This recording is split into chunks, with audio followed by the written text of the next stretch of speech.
kapasitas manusia itu tidak lebih dari 3 hal: doa, usaha, tawakal. Berdoa itu juga perintah. Berdoa mengacu kepada penjelasan saya yang pertama, yaitu di sini minta, sama-sama berdoa, di hati juga minta. Ketika ini sudah selaras, kemudian usahalah bergerak, keluarlah dari rumah. Kalaupun nggak keluar dari rumah, idenya semakin kreatif. Diniatin usaha, diniatin untuk apa? Untuk menjemput rezeki atau menarik rezeki. Itu ikhtiar. Kemudian yang ketiga adalah tawakal. Kalau kita tawakal, artinya menyerahkan semua urusan kepada Allah, maka Allah akan berikan. Bismillahirrahmanirrahim. Assalamualaikum warahmatullahi wabarakatuh. Alhamdulillahirabbil alamin, hamdan syakirin, hamdan naimin, wala haula wala quwwata illa billahil aliyil adzim. Asyhadu an la ilaha illallah wa asyhadu anna Muhammadar Rasulullah. Allahumma shalli ala sayyidina Muhammadin taj'aluna biha min ahlil ilmi wa dhahiran batinan wa tahsyuruna bi ibadika sholihin fi dunya wa akhrana wa ala alihi wa sahbihi wasallim. Alhamdulillahirabbil alamin. Selamat pagi, selamat siang, selamat malam teman-teman dimanapun dan kapanpun Anda menyimak video ini.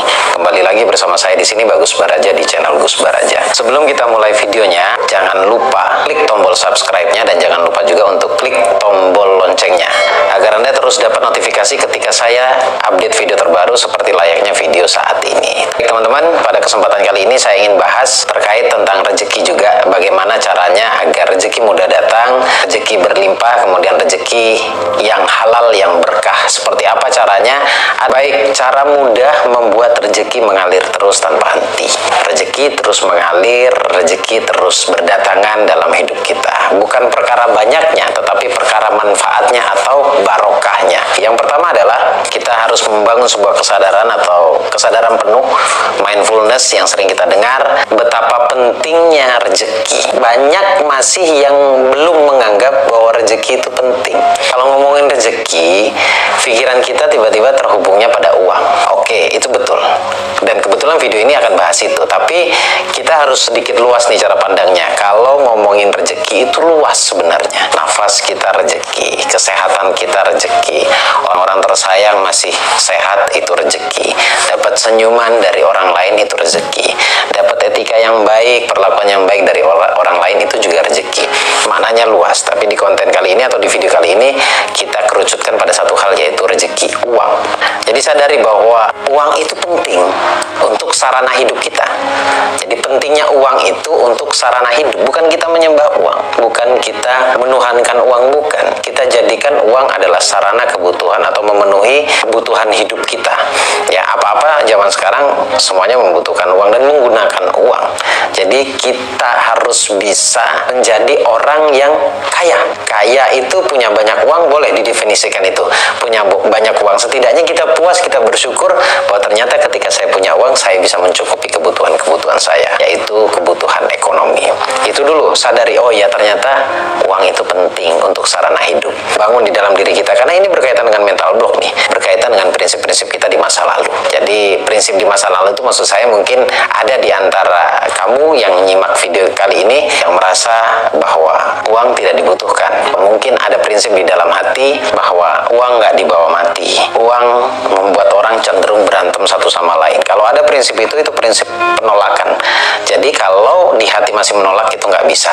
Jadi itu harus hilang dulu. Kemudian poin keduanya yaitu menyelaraskan pikiran dan hati. Ini masih urutan yang pertama ya, penjelasan yang pertama. Tapi saya pecah menjadi dua, yaitu menyelaraskan pikiran dan hati. Masih terkait mental block. Karena sehari-hari atau keseharian kita ini sebenarnya berantem antara pikiran dan hati. Tidak cocok maksud saya.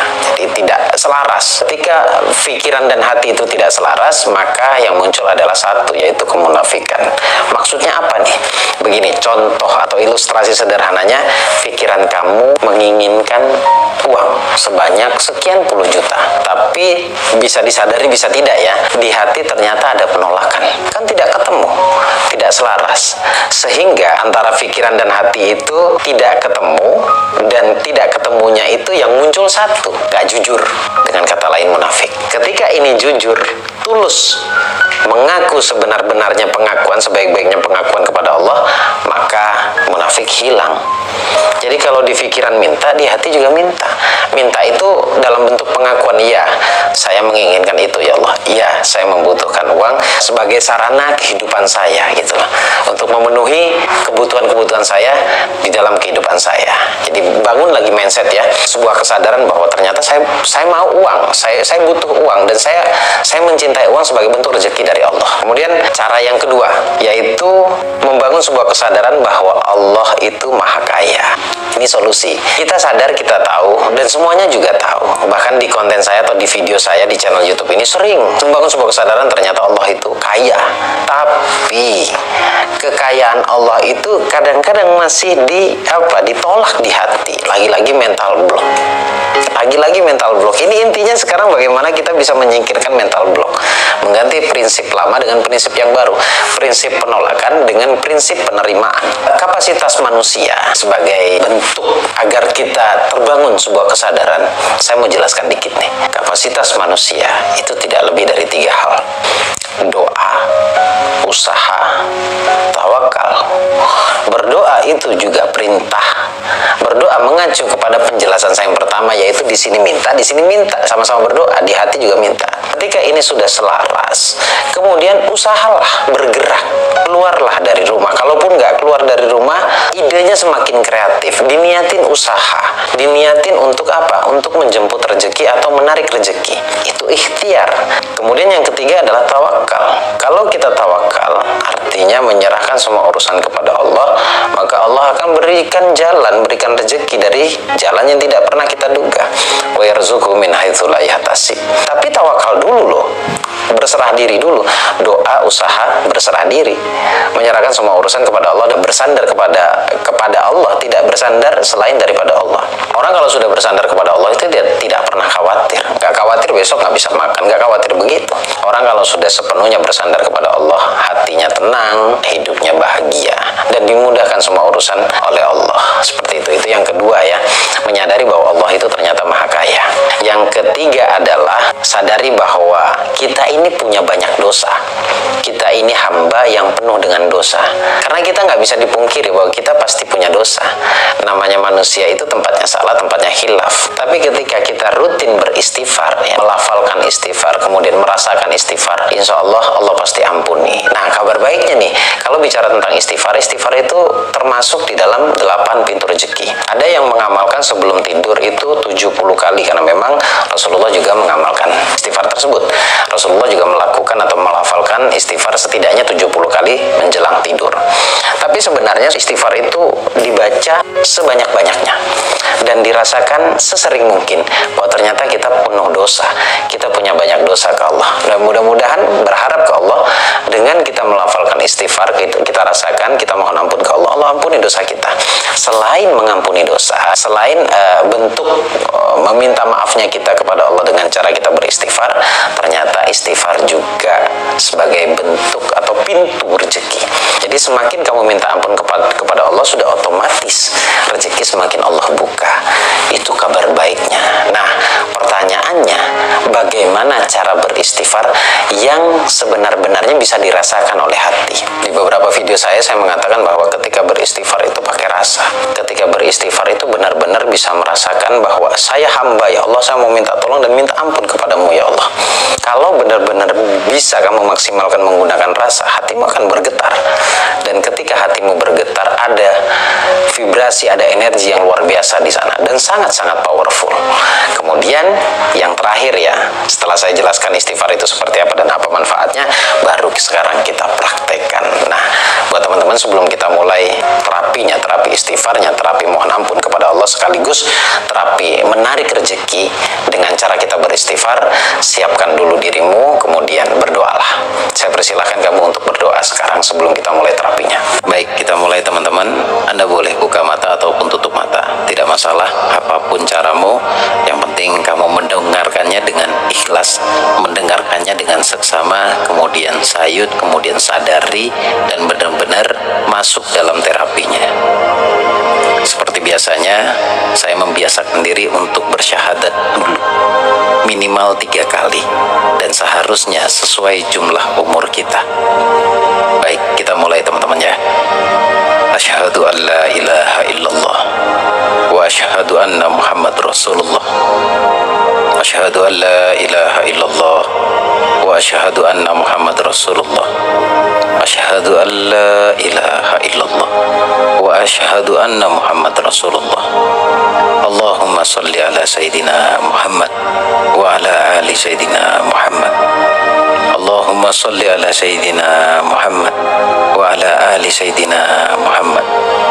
Allahumma salli ala Sayyidina Muhammad wa ala ali Sayyidina Muhammad. Astaghfirullahaladzim. Astaghfirullahaladzim. Astaghfirullahaladzim. Min kulli dhanbin adim wa atubu ilaihi. La ilaha illa anta subhanaka inni kuntu minadh dhalimin. La ilaha illa anta subhanaka inni kuntu minadh dhalimin. La ilaha illa anta subhanaka inni kuntu minadh dhalimin. Mohon ampun ya Allah atas segala kekhilafan kami, segala kesalahan kami, baik yang kami ketahui maupun yang tidak kami ketahui, baik kesalahan yang kami sadari maupun yang tidak kami sadari, baik kesalahan yang kami sengaja maupun yang tidak kami sengaja ya Allah. Ya Allah, sadar diri hamba ini ya Allah, bahwa ternyata kami banyak dosa ya Allah, dan bahkan kami sadar diri ya Allah, semua doa belum Engkau kabulkan disebabkan karena dosa-dosa kami yang menumpuk ya Allah. Ya Allah, mohon ampun atas segala dosa kami. Astaghfirullahaladzim. Ya Allah, kami pernah berbuat dosa dan bahkan banyak ya Allah. Kami pernah ingkar kepadamu, kami pernah tak mensyukuri nikmat-Mu, kami pernah menyakiti orang tua kami pernah berbohong ya Allah, kami pernah suuzon ya Allah, kami pernah berburuk sangka kepada orang lain ya Allah. Astaghfirullahaladzim. Ya Allah, kami sadar bahwa kami belum mencintai diri kami ya Allah, padahal jelas yang pertama yang harusnya mencintai diri kami adalah kami sendiri ya Allah. Ampuni kami ya Allah. Astaghfirullahaladzim. Ya Allah, dengan karomah dan barokah dari lafal istighfar, dengan kami beristighfar, ampuni kami ya Allah, dan jadikan istighfar kami sebab Engkau datangkan, Engkau mudahkan jalan rezeki kami ya Allah. Ya Allah, sudah terbangun kesadaran dari dalam hati kami ya Allah, bahwa meminta adalah perintah-Mu ya Allah, usaha bergerak juga menjadi perintah-Mu ya Allah, berserah diri mestinya itu yang kami lakukan ya Allah. Tapi sebaliknya ya Allah, ternyata kami belum berserah diri kepadamu ya Allah, maka ampuni kami ya Allah. Ya Rob, mudahkan jalan rezeki kami ya Allah. Ya Rob, senangkan hati kami ya Allah, dan tenangkan hati kami ya Allah, dan jadikan hati ini hati yang selalu ingat akan Engkau ya Allah, sehingga kami bisa meluruskan tobat kami ya Allah. Astaghfirullahaladzim. Ampuni kami semua ya Allah. Tarik nafas, buang perlahan. Di hitungan ketiga buka mata Anda, lalu ucapkan Alhamdulillah atas kesempatan kali ini. 1, 2, 3 buka mata Anda. Alhamdulillahirrabbilalamin. Terima kasih teman-teman, semoga apa yang saya sampaikan bisa bermanfaat buat kamu semuanya, dan atas salah hilaf dari ucapan saya dari hati yang paling dalam saya mohon maaf. Dan jangan lupa tiap hari bertobat kepada Allah, tiap hari berdoa kepada Allah, dan tiap hari mohon ampun kepada Allah dengan cara beristighfar. Insya Allah rezeki akan mudah. Terima kasih teman-teman, semoga bermanfaat. Bagus Baraja Al-Fakir Ad-Dhaifillah. Assalamualaikum warahmatullahi wabarakatuh.